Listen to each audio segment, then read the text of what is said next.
say, and there was a bit of quick thinking there, and he used his power to go over. Yeah. I mean, the referee awarded a penalty about 5 metres out from the Norton line, and they did a very quick tap and go, and the big second row just couldn't be stopped in these wet conditions, and he went straight over for a try. And it's reasonably kickable. It's about 10 yards off centre from the posts, and so he should be able to kick this, I'd have thought, although the wind is pretty strong.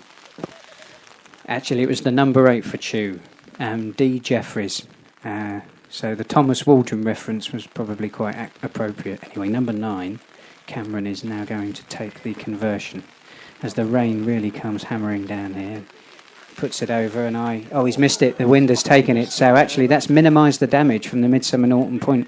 But for the opening passage of play, Norton looked pretty strong. They took their chance, and Chew have come right back into this now, haven't they, Alan?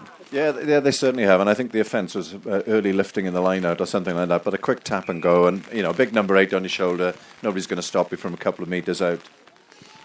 So, and the try scorer, Jeffries, has got the ball, he's taken it from the Norton restart. Norton playing the game in the Chew half at the moment, relatively central again, midway, in a central position, midway into the half. But slippery ball there, too quick, and it put the fullback under pressure for Chew. He's managed to get his kick away, but Norton will have a throw in the Chew half, just outside the 22. Yeah, great recovery. I think it was a fullback actually, Brian, who the ball went over his head virtually.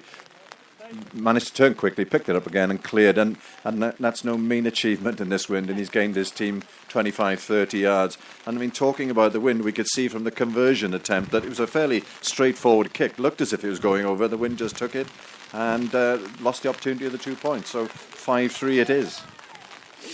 So Norton have the ball now from the line out over on the left hand side. They're inside the Chew Valley half, making not quite as much ground as they were, and it's been held up. But they've tried to get it out to the backs, but I think actually they're going through the phases. I think that will probably be the plan. It's got to number 10, Penny, but it's all pretty ugly stuff here. And I think that was Ben Moon who was trying to craft an opening, but the referee's seen something he didn't like there. Was that a full pass? I think it might have been a knock-on actually, which is hardly surprising in the conditions. If you can catch the ball, I think you're doing well today. Never mind doing anything else with it. But again, if you got to put in the scrum and you go, if you get a chance to go forward, it's going to be difficult for the opposition 8 to dig their feet in here and get some purchase on the ground. But this has to be the day for the rugby enthusiasts. You have to brave in these conditions. You've got to love your rugby. As the ball goes into the back of the scrum, Chew Valley scrum half at the base, plucks it up, works it on that right-hand side, grubber kick through, exactly the right tactic. Norton fullback picks it up, tackled. Can they tackle him into touch? Pushing him right over in the far corner there, and referee's giving him a penalty to Chew Valley. So Chew are doing, it looks to me like they're tactically, they're trying to play as much of the game as possible in the Norton half and hope that it crafts an opportunity. Absolutely, and a bit of naivety there, I think, by Midsomer Norton. They were penalised, I don't know whether it was for not releasing or something like that. There was a bit of back chat and they've now gone back 10 metres, so that takes Chew now right up to the 22-metre line. I don't think he's going to kick for goal, at least I wouldn't imagine so, but it could be a kick for the corner. Catch and drive the line out again, and you've got that same scenario as where they got their try in the first 10 minutes. I think they might be kicking these in the second half, though, Andy, if the Norton penalty was anything to go by. Yes, if anything, the wind is slightly against Chew Valley in this half, so they'll have the advantage in the second half. So it's up to Norton to try to pile up a few points in this half, so they've got a bit of a cushion ready for the second half.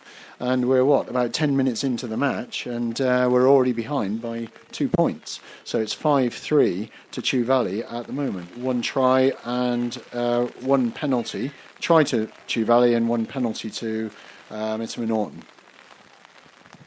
Well, Chew didn't make the most of that line-out opportunity. Norton doing a very good job, not only to stop the attack, but also to clear the ball down to the other end of the pitch. It's gone down to the right-hand side.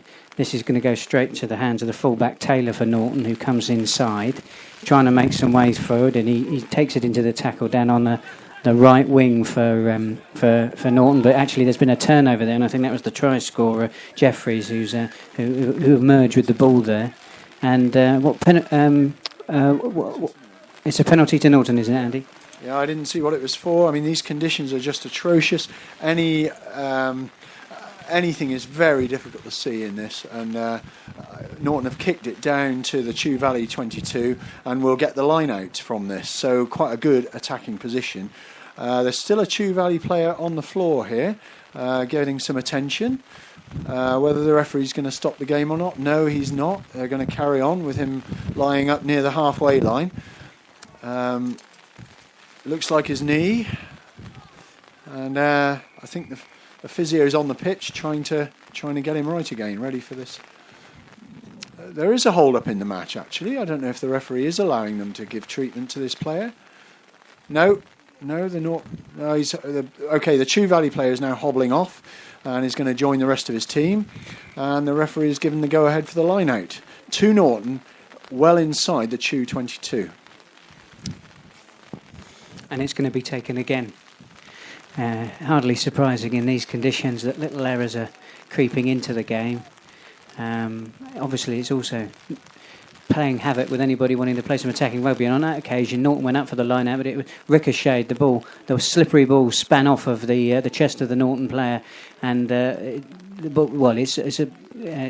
difficult to see who's emerged with the ball. It was Chew who'd emerged with the ball, and they've got it back down to the Norton fly half Taylor. Taylor takes it forward, takes it into the tackle, and it looks like old Chew have piled men into that, and they were trying to turn it over, and I think they have. It was good play there by Chew on the halfway line, and they're going to try and make headway. They are now coming.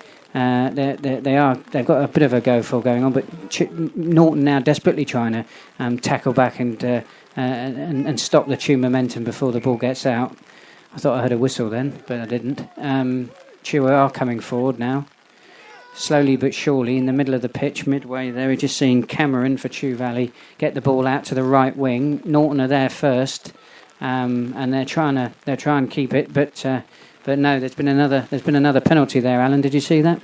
No, I think it's a knock-on, actually. It's going to be a scrum in a sec. But interesting bit of play. A couple of occasions now, we've seen the Norton fullback. He's taken the ball, he's tried to return it and run back. He's been tackled, and each time he's been isolated. Chew forwards are there, they've taken the ball off him, and they've won 2 quick turnovers, which shows, actually, in this sort of conditions, you've got to be quite tight. When a man is tackled, somebody's got to be there straight away to protect the ball. If you don't protect it, you're in real problems here. And you can see signs of Chew, I think, building a bit of momentum in this game. They look as if they're a bit tighter. They're making less errors, I think, than Midsomer Norton. And Midsomer Norton just occasionally managing to break away. And I think the Chew tactics are correct, that within their own half, they're kicking the ball.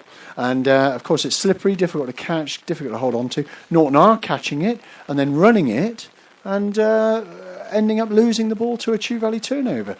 So I think Chew tactics are right and Norton have got it wrong at the moment. You know, you have to say rugby, we quite often criticise rugby for being a game of ping-pong, aerial ping-pong. Well, on a day like this, you wouldn't criticise it. Ball goes up in the air or you bounce it along the ground. It's really difficult for the opposition to do something with it. And it's the right tactic to use. You don't want to be throwing the ball around. You want to keep it as tight as you possibly can. I think, one of the reasons why Norton are making more of the errors is because, of course, Chew are putting them under the pressure to do it. So credit to them. It's going to be tricky to swing that momentum round. But there's plenty of time left in this game, plenty of rain left to fall, so we never... I have to say, Ian, that at the moment our brollies are being severely tested by the wind. That shows you how strong this wind is, and whether we keep them by the end of the match, goodness only knows. I almost thought it was a scrum against the head. I think it was from Midsomer Norton, wasn't it? Kick from the base from my scrum half, good high kick. We were just talking about that. Absolutely the right tactic. He's gained about 45 metres, relieved the pressure. You don't mess about on days like this. Just put the ball down in the opposition territory, make them turn, make them make the mistakes. So Chew are going to have the line out now in just inside their half, over on the it will be Norton's left side of the field, Chew's right. Chew have got the line out. We've seen a few errors, and we've seen another one there. That was number 5, Chase, who dropped the ball. Norton piled in there, and they've emerged with it. Moon takes a quick one. They've got it into the... I'm not sure who that is with the scrum cap, but anyway, it looks like they've got it into the centres, and Moon's now going to nip over to the left. He's trying to make space for Denning, I think that is, over on the left-hand side of the pitch. Norton have got a little bit more of a go-for going on here, but Chew doing a good job of actually slowing things down. Noon looking for quick ball, but trying something a little bit too adventurous there, and I don't think the other players were on for it on a day like today, so the momentum has been stopped there by Chew, but I don't think they've got the ball back necessarily, or maybe they have. No, they haven't. Norton are still attempting to make headway, and very difficult to see the ball at the moment. All the water's falling off the umbrella onto me. Yeah, referee's had his arm out for advantage a couple of times, Midsomer Norton, I think. But Norton are still going forward, still got a little bit of momentum, slowly edging their way up, testing the Chew defence. Chew got to be careful they don't come in from the side here. And good attacking opportunity as Moon waits at the base for the ball to come out. It's just on the far side of the pitch to us over here. Norton still taking it into close contact.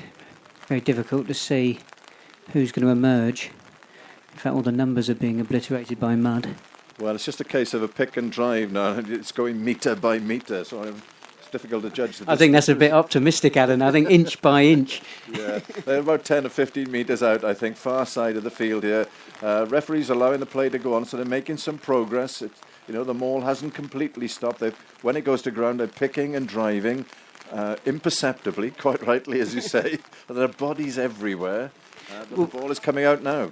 Yeah, so they're making their move. They're trying to switch it over to the right-hand side of the pitch, but I think a pass such as that on a day like this there was a danger of an interception. But actually, is it the ref's bringing it back for the advantage? Is he, Alan? I said he was playing advantage. Couldn't quite see what it was for, and he had his arm up on a couple of occasions. But a great illustration there of when they were keeping it tight, they were going forward. When they tried to spin it out and they gave a long pass, it didn't go to hand, and you just can't do that. You might do that the rest of the season, but on a day like this you can't. It's got to be tight, and the right tactic is what they were doing. Keep it in the forwards when there's a little bit of space and you've drawn the opposition in, then let it out and score. But penalty in Midsomer Norton, far side of the field. I would imagine, I don't think there'll be any dispute about this, he's going to kick it to the corner, I would imagine. What do you think, Andy? I think there's been a hold up. I think there's an injury on the pitch, and that's why we're waiting to see what's going to happen. The logical thing would be to kick it to the corner, use the powerful forwards to drive over the line and score a try. That's got to be the tactic, but we'll have to see. Yeah. But interestingly enough, you've seen in the line-outs, even they haven't gone to script, have they? So many occasions, even if it's gone to the middle of the line-out, it's been difficult for people to get two hands on it. They've tapped it or they've knocked it forward. I think it's got to be, if it's throw into a line-out, it's got to be right at the front of the line-out, and you catch and drive from there if you can. As you will have gathered from the sort of momentum of our commentary, this game so far has been very, very stop-start. I'd say a lot more stop than start.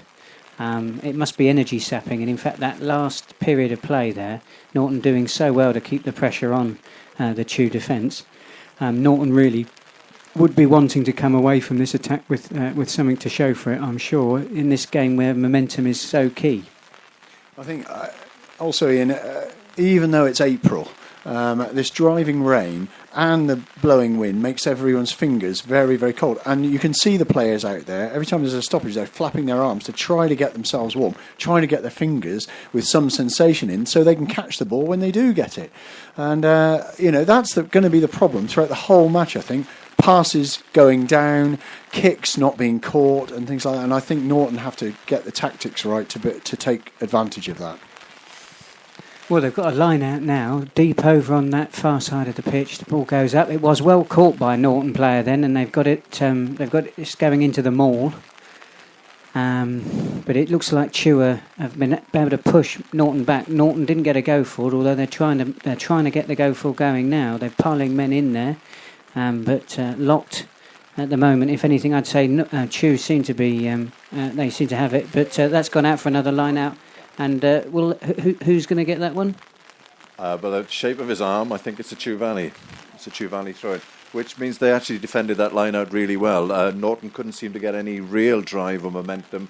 and they were shoved back. And when they tried a second drive, they shoved them back again and into touch. And Chew have got the defensive line-out. But that, again, the line-outs have been a bit of a lottery. So.